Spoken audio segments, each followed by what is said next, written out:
올해도 과수화상병이 나오면서 충북은 2018년 이후 4년 내리 발생지가 됐는데요. 불행 중 다행인 건 전파가 가장 활발한 이맘때 확산 속도가 이전과는 눈에 띄게 더뎌 큰 차이를 보이고 있다고 합니다. 방역당국은 올해 처음 시도한 궤양진단법이 도움을 준 것으로 보고 있습니다. 보도에 이지영 기자입니다. 지난 4월 올해 첫 과수화상병 확진 농가가 나오면서 4년 연속 발병지가 된 충청북도. 지금까지 충주와 제천, 음성, 진천, 단양 등 5개 시군 99곳에서 나왔습니다.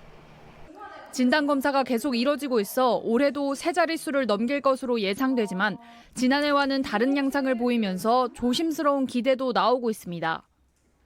확산 속도가 확연하게 느리기 때문입니다. 역대 최대 피해를 남긴 지난해 충북 과수화상병 피해는 506건에 281헥타르. 작년 5월 16일 첫 신고 이후 2주 만에 60건으로 늘었고 한 달 반 만에 전체 피해의 90%에 육박하는 452곳으로 빠르게 번졌습니다.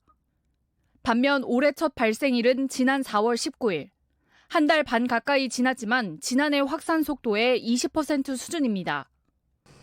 방역당국은 올해 처음 진행한 궤양 진단이 영향을 미친 것으로 보고 있습니다.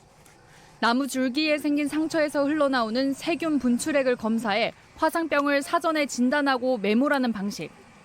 확산 최적 온도인 25도 이상으로 기온이 오르기 전 한 달가량 빨리 진단하면서 전파 가능성을 막고 있습니다. 90%가 이미 작년에 걸린 과수원이나 그 인근에서 발생을 했고요. 선제적으로 그런 농가를 방문 예찰을 통해서 궤양에서 미리 잡아내서 추가 확산을 좀 막았다고 판단할 수 있겠습니다. 방재단이 직접 예찰하고 진단에 나서 화상병이 퍼질 대로 퍼진 뒤에나 검사가 이뤄지는 경우도 줄이고 있습니다. 확진 판정을 받은 99건 가운데 궤양 진단과 예찰로 포착한 사례가 40건을 차지합니다. 발생 면적이 확대되기 전에 선제적으로 매몰 방제하는 데 집중하고 있고요. 이게 모든 병은 조기 발견해서 조치를 해야지 피해가 적은 것처럼 그 방식을 화상병에도 적용하고 있습니다. 최근 잦은 비로 병원균 확산이 우려되는 가운데 방역당국은 이번 주를 고비로 보고 발생과원 5km 이내를 중심으로 2차 정밀 예찰을 시작합니다. MBC 뉴스 이지연입니다.